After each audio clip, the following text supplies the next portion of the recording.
بسم اللہ الرحمن الرحیم۔ حضور اکرم صلی اللہ علیہ وآلہ وسلم نے فرمایا، قرآن دوا ہے، دعا حقیقتی عبادت ہے، قرض عیب ہے، حسن تدبیر آدھی زندگی ہے، انسانوں سے الفت آدھی عقل ہے، غم آدھا بڑھاپا ہے، حسن سوال آدھا علم ہے، اول سلام بعد کلام، برکت تمہارے بزرگوں کے دم قدم سے ہے،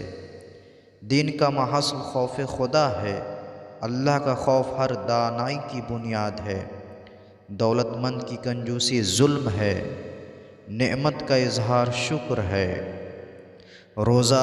جہنم سے بچنے کے لیے ڈھال ہے، نرمی حکمت کا محصل ہے، حکمت ہر صاحب حکمت کی گمشدہ چیز ہے، حسن اخلاق مجسم نے کی ہے، بدکار عورتیں شیطان کے جال ہیں، شراب نوشی گناہوں کو اکٹھا کرنے والی ہے، زنا فقر کا سبب ہے،